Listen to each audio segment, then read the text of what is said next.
At one of the Babysitters Club meetings in this book, Jessie puts cornrows in Mallory's hair. It never gets mentioned again outside of these paragraphs, but I want to see Mallory wear her hair like that for cover art. Argo Funk Book Review, Argo Funk Book Review. This book was written by Ellen Miles. We start with Marianne having a nightmare about the time she was a baby and two older people watched her. Marianne chats with Dawn about it, and she notes that it's great she and Dawn can share everything together. As we've seen from previous books, this is a sure sign Marianne will keep information from Dawn later on. Stony Brook is having a Heritage Day to celebrate what the town was like 200 years ago. All the kids are doing something for it, like putting on a play, creating an old newspaper, and so on. Charlotte Johansson is making a family tree. Charlotte has a ton of pictures and diaries from her ancestors. Marianne gets jealous because she knows nothing about her relatives, so she goes home and complains to her cat. Needless to say, this doesn't help. Marianne looks in her attic, where she finds a box full of letters and photos. She looks at the first photo, and that's it. She stops her investigation there. She's not a very good detective. The Pikes do research at the town's library and graveyard. This inspires Marianne to look up information about her family at the library. No, just kidding. That would be too easy. Instead, she's inspired to research at the graveyard, but she doesn't know where her mom is buried, so all she does is go to Mimi's grave and cry. It's sad. Marianne goes back to the attic, and this time she reads the letters. Her grandparents wrote this to her father. Marianne is very happy with us, and she is safe and secure here on the farm. Thank you for giving us this angel. Oh, my lord, I can't believe what I was reading. My father had given me away. Marianne is devastated to learn that her father gave her away. He doesn't love her! He's always hated her! This is horrible! Please note, this is stupid.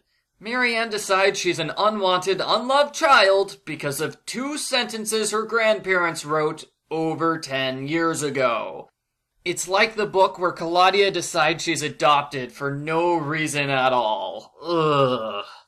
For the next 2 chapters, Marianne is distant and refuses to talk to anyone, not even Dawn, the best friend who she shares everything with. When Marianne reads the rest of the letters, she learns the truth. She was sent to live with her grandparents after her mother died. They were reluctant to give her back to Richard. That seems perfectly reasonable to me. But Marianne wants to milk this drama cow for all it's worth, so she assumes her grandparents still have legal custody of her, and they're gonna steal her away from the dad who secretly hates her.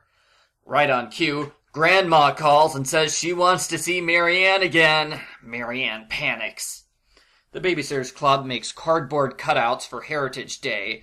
That turns into a messy paint fight. Logan has to take off his shirt, and that's when a government official shows up at the house.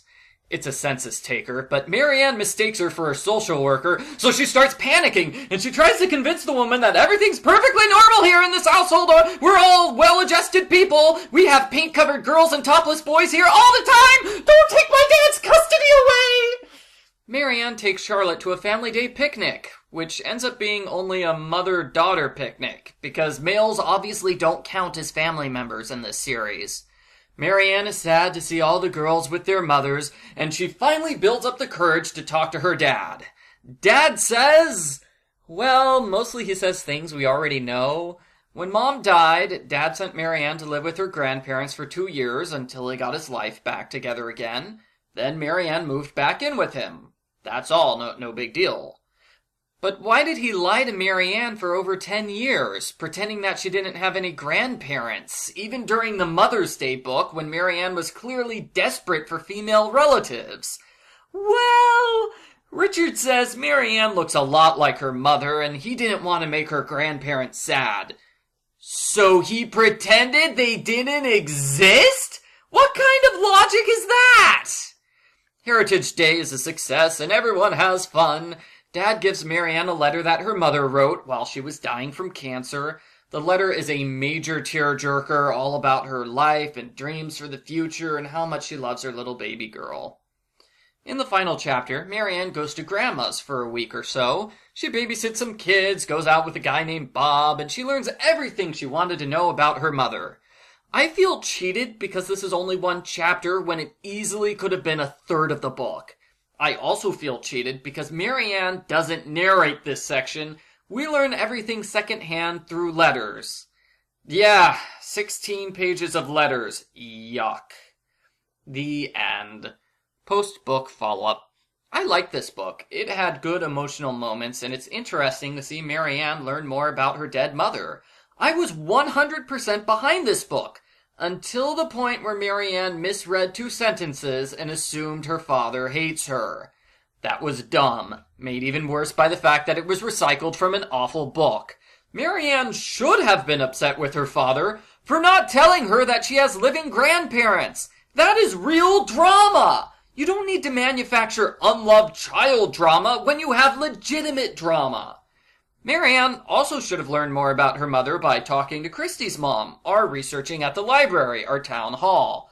The book mentions these as options Marianne could have taken, but she didn't. Why not? This is, the third mystery where they find letters in an attic? I'm surprised how this premise still feels fresh, even though it's been done before. I don't think this book counts as a mystery, though. It could have been published in the main series, and no one would have questioned it. Overall, I thought it was a good book. It fumbled a bit with the drama, but that doesn't ruin the interesting premise. The Heritage Day stuff was mildly entertaining, too. I have no major issues with this book, besides for the major issues I already pointed out. I give Babysitter's Club Mystery Number 5, Marianne and the Secret in the Attic, an 8 out of 10. And really, it should be a 7 out of 10, but I like the book, so I give it an extra point.